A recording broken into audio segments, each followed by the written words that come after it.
Mid-game crises. Who doesn't love them? You're just playing the game, everything is going swell, and all of a sudden somebody opens up the L cluster and you and the rest of the galaxy are screwed because you did not focus on any fleets, and all of a sudden the Grey Tempest kicks in the door. Or, on a different aspect, the Khan awakes and all of a sudden you find yourself as a thrall under his heel. But yeah, there's not enough mid-game crises, which is why I'm so happy that the ModJam is back. The last time we had a ModJam was back in 2020, where all the focus was on Origins. We had some great mods out there. However, that ModJam is a little bit broken. You can't really play it anymore, which is highly unfortunate because the Ancient Juggernaut was really awesome, as well as some of the other ones. The Freebooters was pretty cool as well.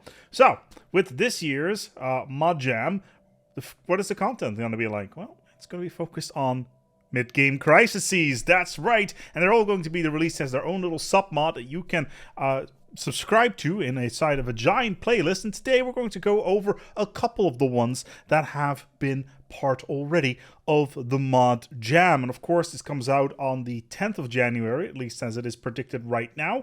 And once that happens, we'll go through every single one of these. It's ModJam month January, apparently. Let's dive into number one here. The first mid-game crisis you will have access to for the ModJam 2022 is going to be Ancient Arsenal. Now, what does it do? Basically, you get to buy a relic. Yeah, you get yourself a cool little relic that you could destroy.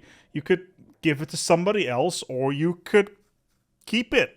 Who knows what happens when you open the relic? I would like to say that the theme here is, of course, mid-game crises, so something good can come out of it. Something terrible could come out of it. Let me know down in the comments below what you think is going to crawl out of this relic, because something terrible could happen here as you talk to the Ancient Arsenal. What could go wrong? This tech should probably be read. A pandemic? The Empyrean Epidemic. Diseases are some of the things that I really wish we had more of in Stellaris, and this is such a great idea. We had the localized disease thing already in the past, but now having a galactic plague going around is something that I think is really, really cool. And being able to connect everything up. The disease goes through the trade network. So if you've got hyperlanes everywhere, the disease will just spread like madness throughout it. And it goes down the trade routes. So do you want to disconnect yourself from the rest of the galaxy? Do you want to blow up those hyper relays and making sure that no trade is happening anymore? Cancel all those trade agreements, or use your engineering skills to create a bioweapon and then deploy them through espionage. These are the sort of things that I really enjoy. Taking a concept from a mid-game crisis and then deploying them onto the enemy. I do like espionage. It's just not the greatest thing within the game. Loud but deadly. I hate the Dathnak. The Dathnak should die in a fire. They are those gas aliens that you can sometimes find, and then you turn into a galactic Uber because they turn into communists. I wish I was kidding. That is actually something that can happen, irregardless of, they've got their own economy, and apparently they will try to kill everything within the galaxy. Not necessarily the biggest fan of the whole concept of just another aggressive type of mid-game crisis. We already have the Khan, we already have the Grey Tempest, and all of that stuff, so, it could be interesting, but I kind of want to horribly murder the Dathnak, because... yeah, one thumbs up, one like one like below is basically one Dathnak event that's been skipped. Let's put it that way. Sleeper worms, I like this. So, who doesn't like bioweapons? Well, the Geneva Convention definitely does not, I can tell you that. Irregardless of that, you can find worms and harness the worms if you want, and they could do terrible things because they are sleeper worms. They're bioweapons. What are you going to do with these sleeper worms? Well, again, this is a mid-game crisis. This is not necessarily something like, I don't know, the pox bombardment or anything like that. This feels like something that could go horribly out of control. You can try to harness them and use them on your enemies. But what's going to happen after that? Also, I just realized this little dude's got a little smiley face on him. That's just adorable. That's amazing. The Harvest Engine. The this is the thing. There's a lot of things in the game that I feel need a little bit more love, and one of them is, of course, the drones, the mining drones. You know, you get mining lasers off of them. That's absolutely useless. You get the surveyor on it, one of the best relics within the game, in any sort of situation.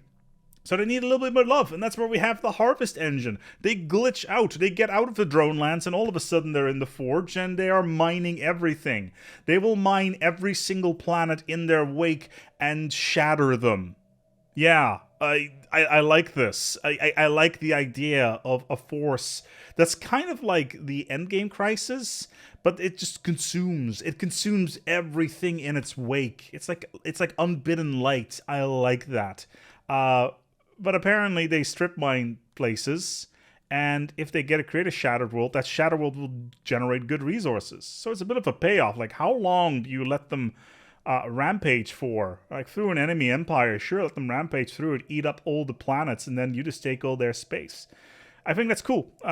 New weapon technologies, and apparently there's a new Leviathan as well. I think it's this thing, whatever that is.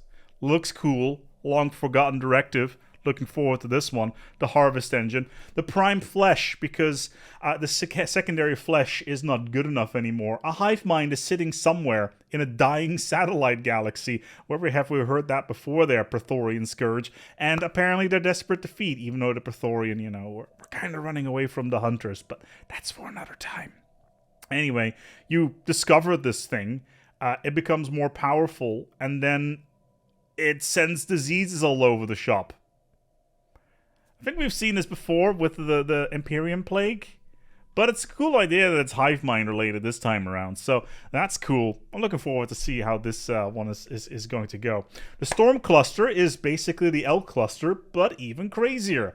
Yeah, apparently the storm systems are basically inside or outside of the galactic rim. There is a bunch of fog over there, and you can get there through wormholes instead of L-gates this time around.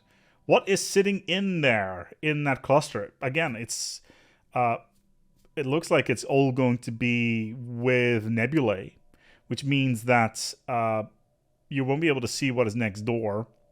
So you're going to need to be careful. And it looks like there's a black hole in the middle. A new frontier awaits with new dangers. I do love the idea of little side galaxies. I do love the idea of that. And it just looks so pretty, doesn't it? It does look so pretty. I can't wait for another Grey Tempest to wake up from that, though. It's going to be a lot of fun. Yes, finally, there's a janky graveyard. When I first saw the janky graveyard, I was thinking by myself, okay, this is cool. What's going to come out of this this event chain? For those of you who are not aware, the janky graveyard is basically just a dead area where the janky hang out and where they go to die. It's an elephant graveyard, basically.